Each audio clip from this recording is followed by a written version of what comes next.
What is going on, everybody? It's your boy John, and welcome back to Gearbox. So today, obviously, we are in the truck. This is a 2019 Ford F-150 XLT for those of you who are new to the channel or maybe needed a little refresher. But what I wanted to do today is give a 30,000 mile review on this truck. Now, once again, as a refresher, this is not 30,000 miles from factory. I bought this truck at 40,000 miles, and we are now at 70,000 miles. So if you want to think of it as a 30,000 mile review or a 70,000 mile review, whatever floats your boat, that's what we're doing today. But to really get into it, guys, I've had nothing but great experiences with this truck and really all Ford platforms that I've ever either owned or have ridden in or whatever. And this truck is no different. I personally believe this truck is perfect for really whatever you want to do with it outside of like track driving, okay? But if you're talking about, you know, a good family vehicle or a good road trip vehicle, or obviously towing and hauling, or even just a daily driver, there are a lot of good, you know, solid attributes that this truck has that put it above and beyond maybe some other options that you might have if you're looking at vehicles and you might be looking at trucks, if that makes sense. But over the past 30,000 miles, as you guys know, I am a stickler for scheduled maintenance. Really, at this point, it's just oil changes, cabin air filters, and of course, I put in a cold air intake in this truck. So cleaning that and that type of stuff. When I got the truck, we got new wheels and tires, so that's good. Those have been great, as you guys know. I did also purchase a rotor and brake pad kit for the truck, and I'll tell you a little bit of why. So when I got this truck lifted, basically the folks at the place I took it to were like, hey man, you're probably gonna need new brakes soon. And I'm like, oh, okay, you know, whatever, go ahead and order it. I don't mess with bad brakes, you know, I wanna be able to stop and not die. So I went ahead and ordered the brakes. I then, you know, let's call it 2 or 3 weeks later, I was due for an oil change, took it in, and basically wanted a second opinion because I didn't feel anything with the brakes.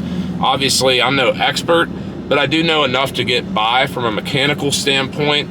And if there's no, you know, glaring issue with the brakes and you can visually inspect and say, all right, I've got enough, you know, juice in the brake pads, the rotors aren't warped or anything like that, what could possibly be wrong? And so after getting that second opinion, they're basically confirming what I had to say. You know, do you feel anything? Are you really worried after we both looked at it together? And I'm like, well, no. And they're like, yeah, so you're good. So anyway, I've had the rotors and pads just sitting in my garage waiting to be installed for the time, you know, when the time is right. And it's probably about that time. Might as well get new stuff on here if you have it, but wanted to run these brakes down a little bit more just because they weren't bad to begin with. But as you guys may or may not be familiar with, I know I've talked about it in previous videos regarding this truck. Really, I use this platform in a very utilitarian way. And you might be saying, well, John, no shit, it's a truck. And yeah, you're not wrong. But obviously, we have the Toyota Supra. From a sports car perspective, we previously had the Subaru WRX. So I wanted to have something that was capable of, you know, long road trips and being able to just pack shit in the back or be able to tow trailers, smokers, whatever, and be an off-road vehicle as well. You know, going out shooting in the woods type of deal or going hunting. I want to have something with clearance and capability with four-wheel drive and all that sort of stuff to where I'm not going to get stuck. And all of those things have been accomplished with this truck. We've obviously put 30,000 miles on it since we bought it, but I've really had no issues, guys. I know this particular truck has the 3.5 EcoBoost with the 10-speed automatic transmission. Both of those, power plant and drivetrain get a lot of shit in the, truck community, especially the bow tie boys that hate on Fords. It's not invalid, but I haven't had any issues. Knock on wood. I have noticed, here and there, the transmission, when it's cold, it lugs a little bit. But outside of that, nothing bad. The power's good with the, 6-cylinder twin turbo 3.5 EcoBoost. I love the gear ratio in the truck, especially for those long road trips. We just took this to and from Cincinnati last weekend or the weekend before, I forget. But anyway, it's just great.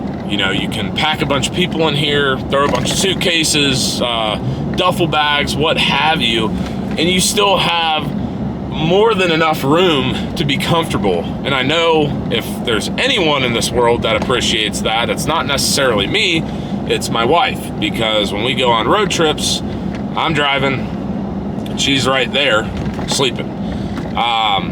So yeah, I mean, in all honesty, guys, if you're even remotely in the market for either a midsize or full-size SUV, obviously in the market for a truck, don't sleep on the 2019 F-150. It has been a joy for me to own. It's solid. There's nothing particularly like wow about the truck, just with the trim level and that type of stuff. And that's why I've done some of the modifications that I have in order to get some more of that luxury or, useful modifications, so to speak. But it gets the job done. And in my opinion, that's what trucks are all about. Yeah, sure, everyone would love to have a Raptor or a King Ranch or whatever, but at the end of the day, these cloth seats and the interior and shit, you can beat the hell out of it and not have any problem with doing it. Don't want to do it all the time, but if something does happen, you're not going to ruin your investment in the truck. But I'm trying to think of any other downsides of the truck, and I really struggle to find them. Outside of the motor and transmission, which stereotypically are problematic, I haven't had any issues with that. Haven't had any issues with the infotainment system. The gas mileage, all things considered, is pretty damn good. I'm able to get from here to Ohio just fine on one tank of gas. It's solid. I don't know what else to say. So once again, guys, if you are looking into an F-150, I'm sure the newer ones have kind of ironed out some of the issues that maybe this truck or the 2018s I know have issues as well. But this truck is solid, and I would thoroughly recommend anyone to take a look at it and maybe purchase one for yourself, for the family, or for you as an individual. There's a lot of good things going on here, and not a lot of negatives that I can really speak about, at least at this point in time. Now, with all things like this conversation, I'm sure the second I put the camera down, shit will blow up and explode in my face, and then we'll be having another video.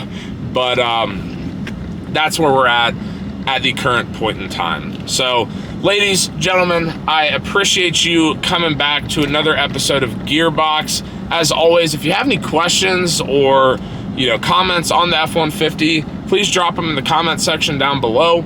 If you like this video, give it a big fat thumbs up, and as always, hit subscribe, hit the notification bell, you know the drill, and until next time, peace.